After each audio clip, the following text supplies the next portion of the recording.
Hello, my name is Glenn Dyer, and you are watching a Dyer-Situation. Today I'm seeing the Hitman's Bodyguard. It's, Ryan Reynolds and, Samuel L. Jackson.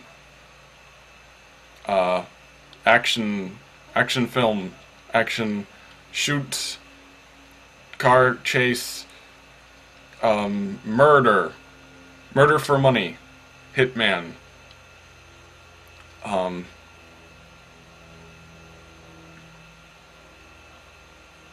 murder.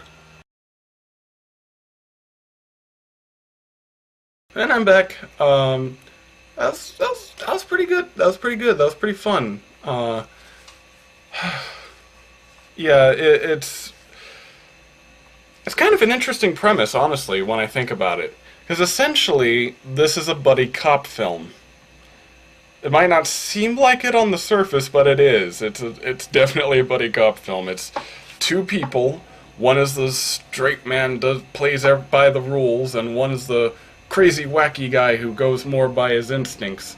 And they're paired together, and they gotta work for a common goal here. That's essentially what it is. But instead of two cops, it's a mass murdering hitman, but he only kills bad people. So, Ryan Reynolds as this protection agent, essentially.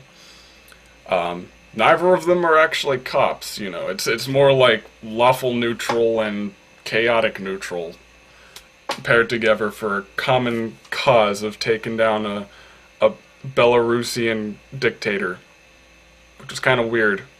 Yeah, I forgot to mention, the whole plot of this movie is centered on a European court over, I guess, human rights charges against the dictator of Belarus, which is weird. I don't know can you do that? Is that something you can do?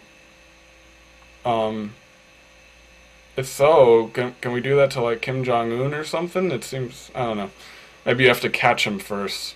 I'm really not sure how the laws work in here, but yeah, it's just kind of funny in a way because this dictator essentially acts like a mob boss that's on trial. He's trying to kill all the witnesses before they can testify against him and shit, and it's like testifying against that dictator is a death sentence. It just seems kind of weird when it's like a major political authority using the same tactics as the mob. I don't know. But yeah, overall the film has really creative imagery. It's fun. It's funny. It's got a lot of good moments. It's very creative. And it's quite enjoyable. It's not particularly to my taste, I have to say, in case you're wondering. But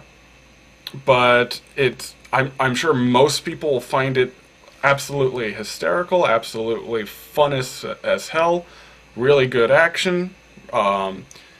Ryan Reynolds is great. Samuel L. Jackson is great. They're both put into the correct role. Samuel L. Jackson gets to be as crazy as he wants to. That's the best role for him. And yeah, it's a well-crafted film, and I think many people will enjoy it for that. I personally, I don't know if it was because I had a stomach ache at the time or something, but I never got into it. But I don't know. I think I've gotten to a point where I can kind of separate my head parts from my heart parts. So, all my critical analysis stuff, and in regards to reading the audience, and of course, just my knowledge of people and how they think, people like it. It's not a stupid movie. It's not, total bottom of the barrel. It does have a fart joke at one point, but, it's not... Oh, what's a good example? It's no Adam Sandler film. It's not like that. It is a well-crafted, well-written, well-thought-out film. It's just that I didn't get into it, and that's more personal preference. So I guess if you happen to be me, maybe not, but anyone else, I'm sure you'll get into it. It's a fine film. So until next time, I'm Glenn Dyer, and you have been watching A Dyer-Situation.